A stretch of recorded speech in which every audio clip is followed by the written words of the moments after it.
दिनेश अग्रवाल भाजपा में करने क्या आए हैं। कांग्रेस के नेता भाजपा पर लगातार आरोप लगा रहे थे कि भाजपा एक वॉशिंग मशीन बन चुकी है, कि कोई भी नेता जो दागी नेता हैं वो भाजपा में जाके साफ हो रहे हैं। आज आप भाजपा ज्वाइन कर लिया आपने।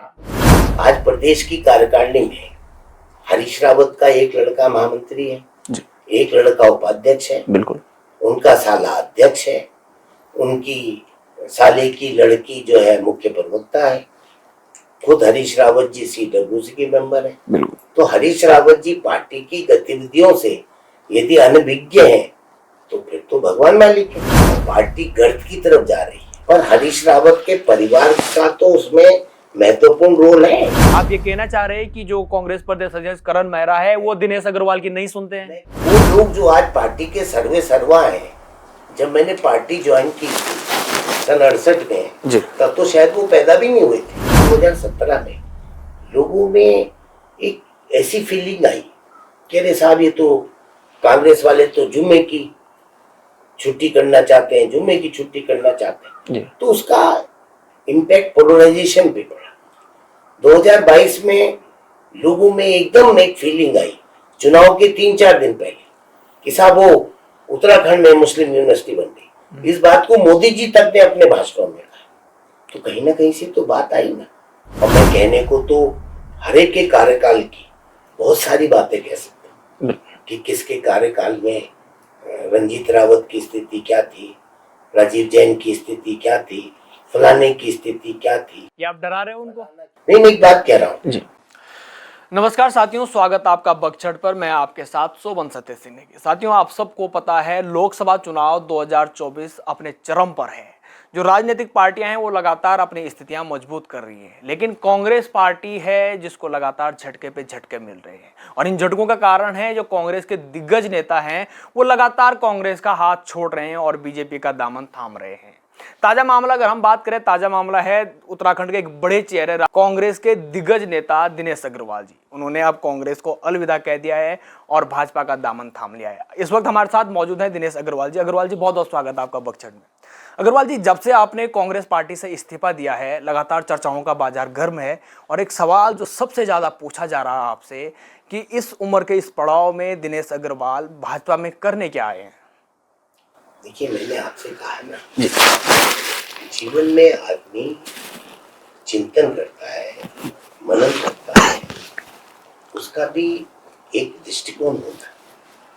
2022 के चुनाव हारने के बाद 2 साल के अंतराल में, ये जो 2 साल बीते हैं, इस अंतराल में मुझे जो भाव लगा कि मेरी कितनी उपयोगिता पार्टी में है जी, कितना उपयोग पार्टी मेरा करना चाहती है, या क्या मैं करूं, क्या मेरा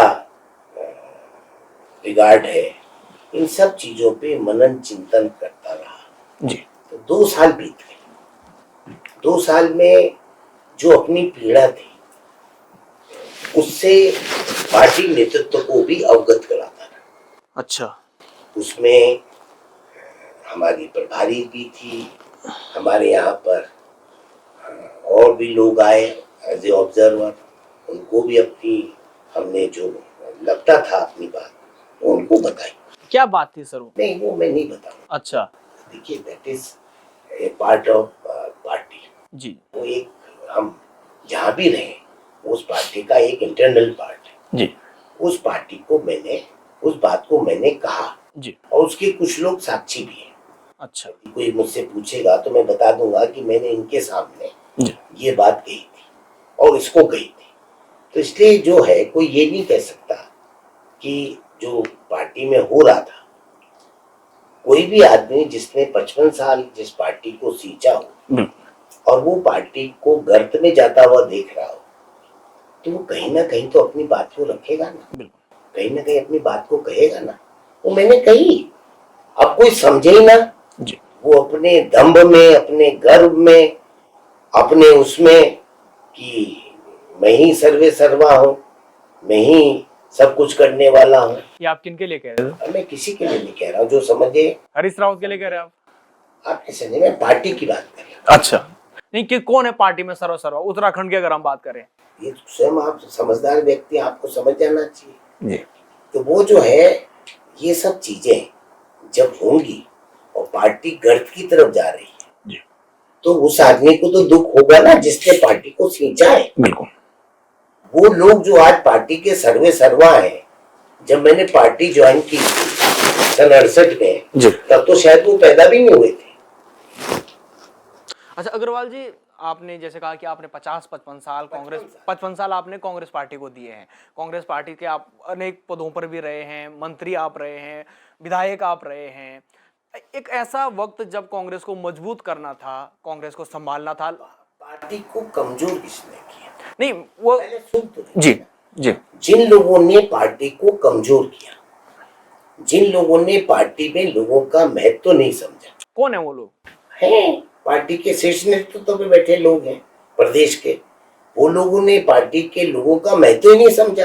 क्या आप कांग्रेस के उनसे कभी भी सलाह मशवरा की इच्छा तक जाहिर नहीं की, तो कैसे चलेगा? आप ये कहना चाह रहे हैं कि जो कांग्रेस प्रदेश अध्यक्ष करण मेहरा है वो दिनेश अग्रवाल की नहीं सुनते हैं? मैं किसी का नाम लेके कोई आरोप की बात नहीं कर रहा। आप ये कह रहे हैं जितने भी हैं शीर्ष पदों बात यही है जी, प्रदेश में बहुत लोग होते हैं। आज प्रदेश की कार्यकारिणी में हरीश रावत का एक लड़का महामंत्री है जी, एक लड़का उपाध्यक्ष है, बिल्कुल, उनका साला अध्यक्ष है, उनकी साले की लड़की जो है मुख्य प्रवक्ता है, खुद हरीश रावत जी CWC के मेंबर है। बिल्कुल। तो हरीश रावत जी पार्टी की गतिविधियों से यदि अनभिज्ञ हैं तो फिर तो भगवान मालिक है, उनको तो ज्ञान होना चाहिए ना कि क्या हो रहा है। तो क्या पूरी पार्टी हरीश रावत के कंट्रोल में है? आप समझे, हरीश रावत के कंट्रोल की बात नहीं है जी, पर हरीश रावत के परिवार का तो उसमें महत्वपूर्ण रोल है या नहीं है? बिल्कुल है। तो फिर तो वो कैसे उस जिम्मेदारी से बच सकते? तो क्या आपने अपनी बात हरीश रावत जी तक पहुंचाई थी कि भाई क्या हो रहा पार्टी में? मैंने कहा ना आपसे जी, मैंने हर उस व्यक्ति तक अपनी बात पहुंचाने का काम किया है जी, जो व्यक्ति पार्टी के लिए महत्व। अच्छा अग्रवाल जी, अब आप भाजपा आपने ज्वाइन कर लिया, आपने कांग्रेस में, आप कह रहे हैं कि अनदेखी कांग्रेस में हो रही थी। मेरी नहीं जी, जो कांग्रेस के बहुत सारे निष्ठावान लोग हैं, अच्छा, जो कांग्रेस के बहुत सारे जिन लोगों ने वर्षों वर्षों कांग्रेस के लिए अपना योगदान दिया है जी, उन लोगों को यदि नजरअंदाज किया जाएगा, उनका कोई महत्व ही नहीं रह जाएगा, उनमें से आप भी हो, अपमानित महसूस करेंगे, तो बहुत सारे लोगों को बहुत सारे कदम उठाने पड़ेंगे। उनमें से आप भी हो कि आपकी बातों को नजरअंदाज किया था? जी, कि बहुत सारे कदम उठाने पड़ेंगे जी। इसी बात में सब संदर्भ निकल जाते। अच्छा, कांग्रेस में लगातार लोग छोड़ रहे पार्टी को, क्या यही कारण है? कोई तो कारण होंगे कि क्यों छोड़ रहे। नहीं, आप एक वरिष्ठ नेता रहे हैं। एक बात बताइए जी, कोई तो कारण होगा, अब उस कारण को बताइए, जनता जानना चाह रही है। जनता ये जानना चाह रही है कि आज विजयपाल की यदि हम तुलना करें कि उसने उत्तरकाशी में क्यों कांग्रेस छोड़ दी। विजयपाल को हम उत्तरकाशी का सबसे बड़ा नेता मानते थे। बिल्कुल, उत्तरकाशी में विजयपाल सजवान चुनाव लड़े, विजयपाल सजवान को बहुगुणा जी का बहुत नजदीकी माना जाता था, तो भी वो विजयपाल सजवान जो है 2016 में कांग्रेस छोड़ के नहीं गए, तो आज उनको क्यों छोड़नी पड़ी है? तो ये तो कहीं पर दिमाग लगाना पड़ेगा ना कि वो व्यक्ति क्यों छोड़ के जा रहा है। अच्छा 2016 में 2016 में उन्होंने नहीं छोड़ा। आपको ऑफर आया था 2016 में, तब आपने विचार नहीं किया? मैंने नहीं किया। अब ऐसा क्या हो गया 2016 से 2024 में कि मैंने आपको बताया ना, नहीं, ये तो आपने कांग्रेस की बताई, बीजेपी में क्या चीजें आपको दिखी कि चलो अब यहाँ रह के जरा तो बता दिया ना कि बीजेपी में मुझे दो चीजों ने प्रभावित किया। जी बताइए। एक तो मुझे ये लगा कि कांग्रेस नेतृत्व विहीन हो गई। हमेशा अट्रैक्शन होता है नेतृत्व का। जी, हमारे कांग्रेस में जो बड़े बड़े नेता रहे उनका एक अट्रैक्शन था। इंदिरा जी के जमाने में, राजीव जी के जमाने में एक फेस अट्रैक्शन था कि ये लीडरशिप है। आज फेस अट्रैक्शन नहीं है।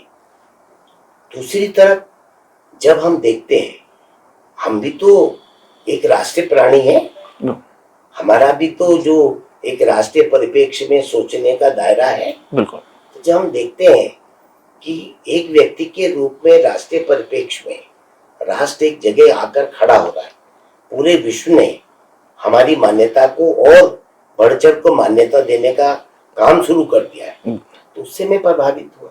अच्छा। मोदी जी से। दूसरी तरफ मैं देख रहा हूँ कि हमारे युवा मुख्यमंत्री जो धामी जी हैं जी और उनकी टीम वो मिलकर जो है उत्तराखंड राज्य को एक ट्रैक पे लाने का, सही दिशा में आगे बढ़ाने का प्रयास कर रहे हैं। तो यदि कोई आदमी अच्छा काम कर रहा है, अच्छे प्रयास कर रहा है, तो उसकी सराहना की जाए। अच्छा अग्रवाल, खाली हम विपक्ष के लिए, खाली आलोचना के लिए आलोचना करते रहे, वो कोई उचित बात। अच्छा अग्रवाल जी, आप कह रहे नेतृत्व विहीन, अगर किसी भी पार्टी में अगर बड़े बड़े जो नेता है सब यही कहकर निकल जाएं कि ये नेतृत्व विहीन है, तो फिर नेतृत्व करेगा कौन? आप नहीं समझे, नेतृत्व तो पैदा करना पड़ता है, नेतृत्व तो करना पड़ेगा। आप इतनी बड़ी विरासत, यदि कोई बड़ी विरासत का मालिक बनना चाहेगा जी तो उसके लिए लायक भी तो बनना पड़ेगा। एक यदि कल जो है वो जमशेदजी टाटा का लड़का यदि रतन टाटा इस लायक नहीं हो कि वो टाटा की विरासत को संभाल ले, तो फिर टाटा का विरासत का क्या होगा, कैसे चलेगी टाटा? नहीं तो दिनेश, उन्होंने संभाला ना। तो अग्रवाल जी आपको नहीं संभालने लगा, वाला चाहिए। आपको नहीं लगा अग्रवाल जी कि चलो मैं ही खुद संभाल लेता हूँ कांग्रेस को, जो कांग्रेस के जो लोग लगातार जा रहे हैं, तो आपको नहीं लगा कि चलो हम ही कांग्रेस को संभालें? मैं किस चीज से संभाल लेता? मेरे पास आपके पास कार्यकर्ताओं का समर्थन है। मेरे पास ऐसी कौन सी गिदड़ सिंगी थी, मैं अपने कार्यकर्ताओं को तो संभालता, वो मैंने संभाले। मेरे कार्यकर्ता को कभी भी जी धर्मपुर विधानसभा के कार्यकर्ता को कभी भी किसी के दरवाजे पे जाने की जरूरत नहीं पड़ी। मैं हमेशा उनके दुख सुख में हमेशा उनके साथ डट के खड़ा था, तो हमेशा वो मेरे साथ खड़े रहे। और इसी तरह किसी को 48-50 हजार वोट नहीं मिल जाते। अच्छा अग्रवाल जी, आप कह रहे कांग्रेस नेतृत्व विहीन हो गई, ये एकदम से हुआ या पहले से ही चलते आ रहा था? चल रहा है बहुत। नहीं, जब आप मंत्री थे सरकार में, दोबारा मंत्री भी रहे हैं। मेरी बात नहीं समझे जी अब ये चीजें तो ग्रेजुअली होती है, जी ये एकदम नहीं होती, ये तो ग्रेजुअली होती है। आज जो मैं महसूस करता हूँ, उस समय में क्या महसूस करता था, ये तो उस समय की मनोदशा बताई। जी आज जो मैं महसूस करता हूँ, मैं आज की मनोदशा में बोल रहा हूँ। आज की मनोदशा में मैं ये महसूस करता हूँ कि नेतृत्व विहीनता है। उस टाइम आपको लगा था कि आगे जाके ये स्थिति आ छोड़िए ना, उस समय आप पूछते प्रश्न तो मैं उस समय का जवाब उस समय देता नहीं? उस समय जी आप पूरा कीजिए। उस समय का जवाब मैं आज कैसे दे सकता? आप उस समय सामयिक होता जी, आप आते न, उस समय नहीं, उस समय मैं ये जानना चाह रहा हूँ आपको कि आपको आभास था कि आगे जाके ये स्थिति आने वाली है? एक जीवन में कभी किसी को आभास नहीं हो सकता। क्या मोदी जी को 2014 से पहले यह आभास था कि वो देश के प्रधानमंत्री बनेंगे? नहीं, वो तो पूरे वो ऐसा कुछ आभास नहीं होता। वो तो गुजरात के मुख्यमंत्री थे या नहीं थे? बिल्कुल बिल्कुल। क्या राजीव गांधी को यह आभास था कि उनकी माताजी का देहांत हो जाएगा और वो देश के प्रधानमंत्री हो जाएंगे?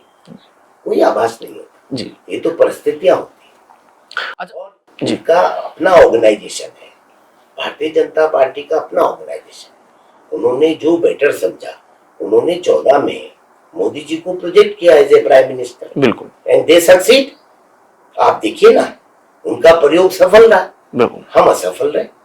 हमारी स्थिति 14 में 10 साल हमने जो है मनमोहन सिंह जी के नेतृत्व में कांग्रेस की सरकार चलाई ना, तो 2014 से लेके आज 2024 आ गए, 10 साल के अंतराल में जो परिस्थितियां बदली हैं, बिल्कुल, तो वो तो किसी न किसी नेतृत्व के कारण ही बदली गई ना। बिल्कुल। आज मुझे बताइए, सवाल दिनेश अग्रवाल का नहीं है जी, क्या हो गया था 2019 में, जो कांग्रेस 2019 का चुनाव लड़ी ना जी, पार्लियामेंट, क्या हुआ था? इस स्टेटों में तो बहुत सारी चीजें थी, नहीं जीत पाए। क्यों नहीं जीत पाए? कि लोगों ने उन पे ज्यादा भरोसा किया, आप पे भरोसा नहीं किया। वो आपको उसके अट पार नहीं मानते थे, तो ये तो कंपैरिजन होगा ना। अच्छा अग्रवाल जी, आप 2017-2022 चुनाव का जिक्र कर रहे थे कांग्रेस की हार की वजह का, एक आप मुस्लिम यूनिवर्सिटी बता रहे थे। कह रहा हूँ वो भी एक दो बड़ी वजह थी जी, उनके बारे में थोड़ा बताएंगे आप? मैं कह रहा हूँ कि 2017 में लोगों में एक ऐसी फीलिंग आई कि अरे साहब, ये तो कांग्रेस वाले तो जुम्मे की छुट्टी करना चाहते हैं, जुम्मे की छुट्टी करना चाहते हैं जी। तो उसका इम्पैक्ट पोलराइजेशन पे पड़ा। 2022 में लोगों में एकदम एक फीलिंग आई चुनाव के 3-4 दिन पहले कि साहब वो उत्तराखंड में मुस्लिम यूनिवर्सिटी बन गई, इस बात को मोदी जी तक ने अपने भाषणों में कहा, तो कहीं ना कहीं से तो बात आई ना, और उसका असर पड़ा। अच्छा अग्रवाल जी, कल तक आप कांग्रेस के नेता थे और कांग्रेस के नेता भाजपा पर लगातार आरोप लगा रहे थे कि भाजपा एक वॉशिंग मशीन बन चुकी है, कि कोई भी नेता जो दागी नेता हैं वो भाजपा में जाके साफ हो रहे हैं। आज आप भाजपा ज्वाइन कर लिया आपने। आप मुझे बात बताइए जी, ना तो मैंने कभी ऐसा भाषण दिया नहीं। कांग्रेस कांग्रेस का कौन क्या ठेकेदार क्या क्या बात करता है जी, वो मेरी जानकारी में भी नहीं, मैं इन बातों में पढ़ता नहीं, ये चर्चा ज्यादा हो रही। सुनिए जी जी बताइए। देखिए, हमारे यहाँ तो भाषण वीरों की फौज है, कुछ भी बोल देता है कोई, अब उसका तो कोई हाथ से पकड़ा नहीं जाता। ये आप कांग्रेस की बात कर रहे हैं? मैं कई जगहों की बात कर रहा हूँ जी, कि बहुत सारे लोग भाषण वीर होते हैं, वो कुछ भी बात कह देते हैं। अब वॉशिंग मशीन है या नहीं है, इन सब चीजों का कोई रिलेवेंसी नहीं है। मैं आप में बात बनाई जी, मान लिया कोई चला गया तो साहब वो करप्ट था इसलिए वो बीजेपी ने मशीन में डाल दिया और ठीक हो गया, ये क्या बात हुई भाई? यदि मैं करप्ट हूं तो लाइए ना मेरे खिलाफ आरोप। आप खाली मुझे भ्रष्ट कह देंगे तो क्या मैं भ्रष्ट हो जाऊंगा? आप ठोस लाइए ना। आपको लगता है कि साहब ये भ्रष्टाचार किया है मैंने, ये मैंने गड़बड़ की है, ये मैंने गबन किया है, ये मैंने ऐसा काम किया है, जी, कम विद प्रूफ। ये तो जनतंत्र है। यदि आपकी बात नहीं सुनी जाती, go to high court, go to supreme court, file PIL. मैं तो वकील आदमी हूँ, जाइए पीआईएल फाइल कीजिए, कहिए कि साहब ये फलाना आदमी ऐसा है, इसके खिलाफ हाई कोर्ट की जांच की जाए, सुप्रीम कोर्ट की जांच की जाए। खाली ये मुंह से कुछ भी बोल देना।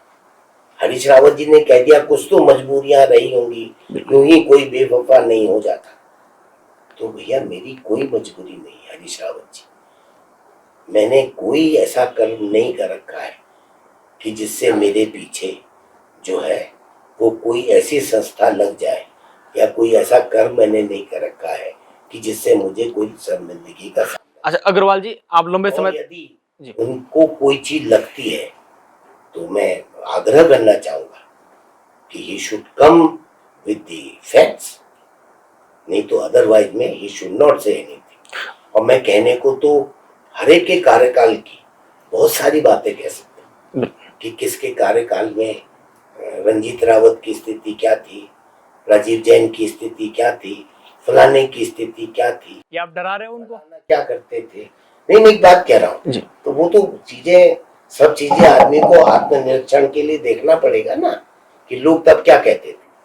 वो भी एक बातें थी और उसमें कोई प्रूफ तो है नहीं कि ये ऐसा होता था, तो कहने को तो कुछ भी कहने को। मैं एक चीज और पूछ रहा हूँ, जब से आपने ज्वाइन की है, लोग ये होता है कि चर्चाओं में कई चीजें आती हैं, कई लोग ये सोचते हैं कि क्या अग्रवाल जी 2027 में धर्मपुर से चुनाव लड़ेंगे, या विनोद चमोली जी और दिनेश अग्रवाल जी एक साथ लड़ते थे, अब एक ही नाव में सवार हैं, कैसे चलेगा भैया चुनाव लड़ने की बात? समझिए, मैंने कहा ना, मैं किसी चीज के अपेक्षा में नहीं गया कि कल ये मुझे मिलेगा, मैं यहाँ से ये करूंगा, ये चीज मुझे चाहिए। मैंने कहा कि जब आप किसी पार्टी को समर्पित होते हैं जी, तो हर चीज आप उस पार्टी पे छोड़ देते। पार्टी ने तो जो छोड़ दिया है, जो पार्टी के आदेश निर्देश होंगे जी, उनका पालन करेंगे। मैंने कोई अपेक्षा ना व्यक्त की है, ना मैं कोई अपेक्षा कर रहा हूं। चलिए, बहुत बहुत धन्यवाद अग्रवाल जी समय देने के लिए। तो हमारे साथ थे कांग्रेस के बड़े दिग्गज, अब भाजपा के बड़े दिग्गज नेता हो गए हैं दिनेश अग्रवाल जी। अग्रवाल जी ने जिस प्रकार कहा कि क्यों, क्या वजह थी आखिर भाजपा में जाने की, जिस प्रकार से कांग्रेस को उन्होंने आरोप लगाए हैं कि कांग्रेस नेतृत्व विहीन हो गई है। अब देखना ये होगा इसका फायदा भाजपा को होता है या लोकसभा जो चुनाव होने वाले हैं उसमें कांग्रेस को इसका नुकसान होने वाला है। आप हमारे साथ बने रहिए, देखते रहिए बक्सर।